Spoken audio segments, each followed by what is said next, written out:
Parties who want to keep us here, we want to hear the DCI. Mr. Peter says they were not treated well. He will tell us. Ikone jandiko embui Ndiangui Kinyagia oyudore kendo chopo e doho ma Milimani toklal kum jumbe ariyo. Chako gocho na koro ma communication ugikie ko iwak nani mama idea gi waya mar stima. Familia moro Alego Usonga dwaro konye duoko nyargi pacho ka kuwuok e piny Saudi Arabia. My governor Sakaja, we respect you.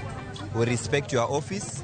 But unfortunately you have failed. Kanjo msitupiganishe na vijana.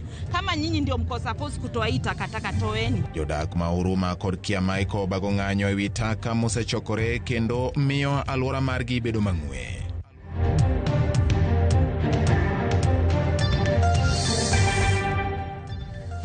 Machini nyakoromogi ma en kagi kacha Ramogi TV. Weche manyien mabiro ni bang' daka kata idaka parga beach kawa koloni mago mosetimore e konde mopogore ma pacho ka. Nyinga en George Bati. Jandiko embui Ndiangui Kinyagia mane familia mare olando ni olal kuom ndalo 13 koyudore kendo chopo e doho mana dakika matin motelo ne jatendo kwach kich Mohamed Amin manu bed ni chopo e doho mar chiwo ler kama entie. Aminu nyiso jang'ad buche Chacha Mwita ni ne ok gindhiyo kata mako Ndiangui. And I request this honorable court to grant the family and myself, they have all met in court when I was meeting him, to grant time. My Lord, we are happy and relieved that the second petitioner is in court and appears well, but there are procedural issues of compliance which I believe we can proceed with still now that the DCI is here. I am reading this in line with what was found in by your brother Justice Mugambi in petition E436 of 2024 and your brother Mwamuye in E0714 of 2024 that orders of the court are not pious orders. They have to be complied with. And I believe it is only fair that we deal with this motion, my Lord, before we consider any other oral application, my Lord. I believe that you're coming for directions, my Lord, so you can give directions on the hearing so that we conclude with these interlocutory applications, my Lord.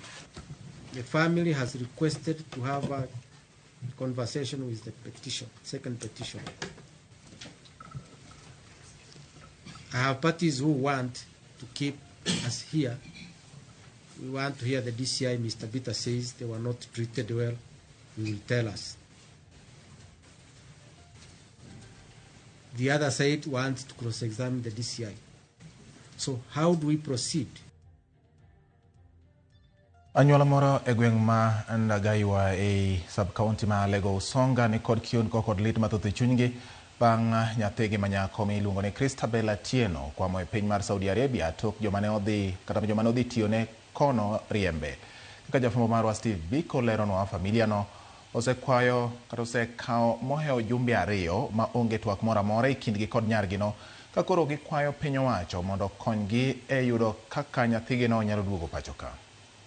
Nyathina no wuok kadhi dwaro tich mar mondo mi oyud green pasture no wuok Kenya ka dwe mar 9 2022 tarik 16 kano dhi dwaro tich Saudi Arabia notiyo motieko contract mare koro kano chopo nodwa duogo to boss mare nek dwan mondo mi oduog kamane kaka Eunice Ogutu pimo lit ma en go chunye kalore kod midhiero ma nyathine ma Christabel Atieno osebedo ka kaloe e piny Saudi Arabia kama nodhi manye tich. Luoro nomake ma kendo nochako omedo kendo renew contract mar 2. Ka koro nodwa ni mondo koro contract ne mar renew ni orumo mondo mi oduogi, kendo boss ne nochako moyawo kode lweny momaye gigene. Bang' tamore medo rake tielo mar 2, Eunice lero ni nyathine ne isando kendo igoyo gi jatende e piny Saudi Arabia. Sani en kod higni 30 ne gigoye, magituro tiendene te, magituro bade, magikawe,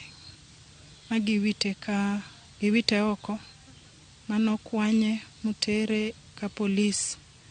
Ka polis kama notere no bende okwang'e gima notimre. Kane dhi manye kanyo kama neno oro wach ne nitie ne koyude. Okenge magisegoyo mar chopo ir agent mare pok onyuolo lemo, ni mar agent no ne dwaro omenda mar omogana 30 kendo bang'e to agent nolal meru kapok oorne pesa no, kendo sani onge twak moro amora e kindgi ni mar ok omak simbegi. Pok wang'e kama nyathino nitie. Agent mare mar Candy Daniels ok mak sim, otamre mako simwa. Mokwongo nomako sim mowuondowa, notero sim kama nyathi nitie mondo wawinj sauti mare, ne kotimo mano. Koro sani ok omak sim mar ng'ata ng'ata. Nyathino be koro wakia kama entie ni ngimane chal nade. E twak mogik e kind Christabel gi familia mare, noywago chal mar arita mare ka nyaka sani pok gichak gitudore kode. To gocho koywak ni mama kama nitie an marach, akali matek, kamuketani an gi rem. Polise gi be chal kama koro dwano mondo dhi koda yo moro maklong'o. Chako gocho na koro ma communication ugikie koywak na ni mama ideya gi waya mar stima. Kwayo margi ne piny owacho ahinya to migawo mar tudruok pinje maoko en mondo konygi duogo nyathi gi pacho. Akwayo jatenda ma en mbunge mara Sama Tandi, gavana mara James Aggrey Orengo, kamora mora mauntie, konya uru nyathina oduog nago kato ngima kato tho.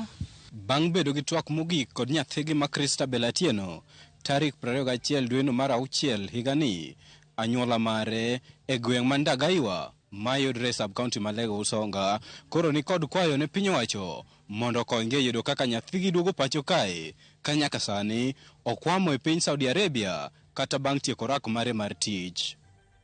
Steve Biko, Ramogi TV, Siaya.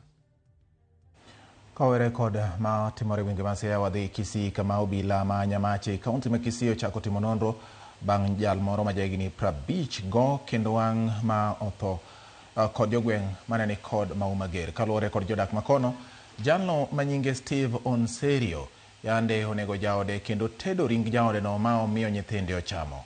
Kaka jafwambo marwa Cynthia Onyango lero, jalni e tielo manyime bende nosenego jaode maduong' kendo nyocha nowe thuolo higni 2 mokalo kowuok e jela. E gweng' ma Sugubo Bobasi e kaunti ma Kisii, timo mako dho jogweng' kendo olo koyo e chuny jopiny e tielo machielo monjo it kod wang' oganda. E apayani, buru marateng' ti nenore kama jopiny owang'o e ringre Steve Onserio. Steve, kaluwore kod jogweng', ne ogoma owang' miri bang' mawachore ni yande onego jaode Evelyn Nyaboke ketho mapok oyangore kendo bang'e tedo ring dend jaode no ma opidho nyithinde 2. Kaluwore kod jodak, nyithindo Onserio osebedo ka penjo kama min gi nitiere kuom kinde ma ogwaro, to wuongi osebedo ka nyisogi ni min gi yande odhi wuoth kama bor. Mama yenu anaenda kwa atarudi. Alikuwa anaambia watoto hivyo. Ukifuatilia kaenda wakampata mali yako, tuambie fulani yako wapi. Kwa kifika hapa nasema uacha tu nipeleke polisi, nifikirie mpaka niweke polisi ndio nifikirie nimwambie mali yako. Asa ukifuatilia kapata mwili mali iko. Edalani Masani Odongunda emayande Steve Onserio dake kod nyithinde 2 e aluora makelo buok kadakne chalo mar le ka jodak to ne ok ong'eyo gima dhi nyime dalani. Steve Onserio kata kamano ok ne oweyo gweng' kod buok mar tim makoch mar nek kod pidho nyithinde ariyo ringre mar min gi kende. Achiel kuom nyithinde ariyo bende oweyo ka osemiyo ich. Hiyo jamaa ametusangaza na matendo yake hapa sana. Alikuwa bibi ya kwanza na huyu ni wa pili. Sasa huyu jamaa ametuzinda na hapa. Ni gaiti sana. Nataka serikali inisaidie, itafute njia ichukue huyu watoto. Kaluwore kod OCPD Manyacheki, Kipkemoi Kipkulei, jagono makoro weyo jodongo Karundo Luth kendo kino wigi yande owe thuolo higni 2 mokalo kowuok e od ang'ech bang' ketho mar nego jaode maduong' e kinde manyime. Got some information that it is not the first time that has been doing so. Initially, in the year 2007, he killed the first wife, and that's why the community was suspicious of this when they saw him moving with the young kid of 4 years. He had been sentenced to prison, and he just came back. He was released some 2 years ago. Ringre Steve Onsario kod mar jaode Evelyn Nyaboke otere kar kano ringre mar osiptal maduong' ma Kisii kama girite mondo timnegi bero. Cynthia Onyango, Ramogi TV. Nok mar omenda ma ioro kod piny owacho mondo osir chenro mag tuke sikunde ochuno jonyuol e skund primar ma Ageng' sub-county ma Nyatike kaunti ma Migori mondo go arambe mondo ka giyudo omenda mar tero jopuonjre piem mar wer kod drama ma idhi tim e kaunti ma Siaya.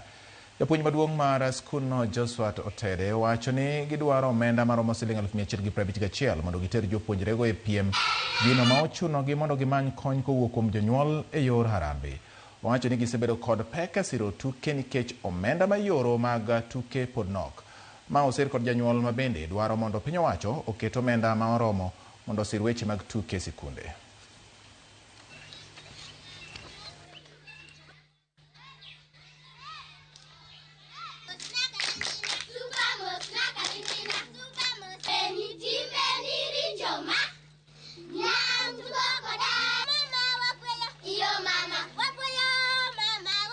Wageno bende ni wanyalo yudo kony moa kuom kaunti ne nyithindo ma somo matindo madhi wergo, to nyaka samoro pok wayudo that kony moa kuom kaunti nero. Jo national ne tero mana nyithindo mag number 1, but number 2 gimiyo skul opportunity ka skul manyalo manage to nyalo tero number 2.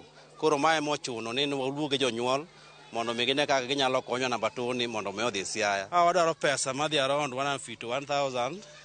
To most is around 140, so we are still lacking over 80,000. Kaka sani mokwongo nyocha gisedhi activities mamoko wayudo kokao pesa no, to sani be pod koro ne nyaka water nyithindwa e music festival.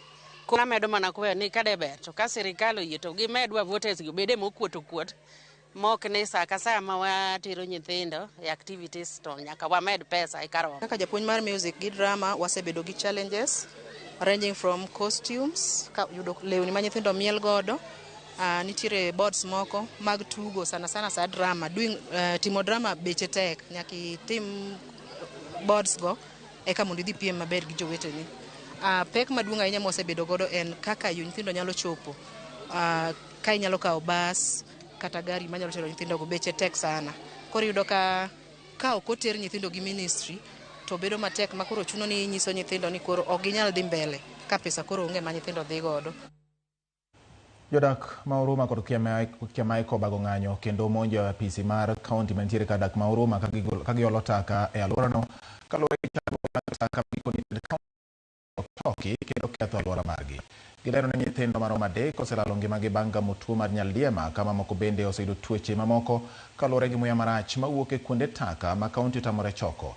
Giluwo ni muya marach mawuok e taka go landore nyaka e osiptal kendo keto alwora mag osiptal kama rach ka jopiny bende sani ni ngimagi ni kama rach mar gamo tuoche mopogore opogore koting'o mar kahera.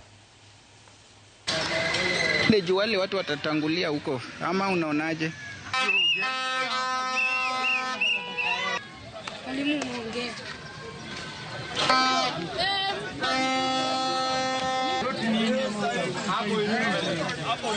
It is very sad. This is a sad image, a very terrible picture, and I want to address the county government of Kenya, Nairobi specifically. My governor Sakaja, we respect you, we respect your office, but unfortunately you have failed.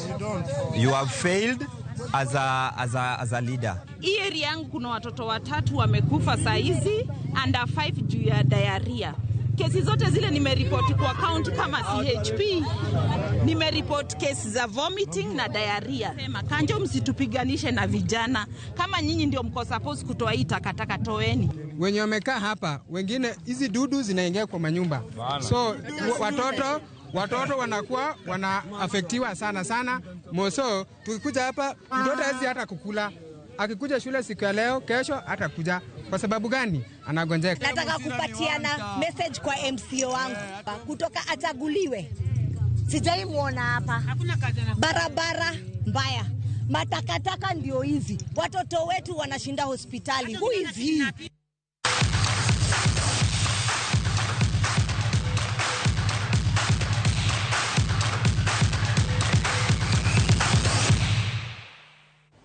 Tielo marang'wen mag Nairobi City Marathon okelo kanyakla jong'wech mar 1015 kamano e kwan mamalo moloyo tielo adek mokwongo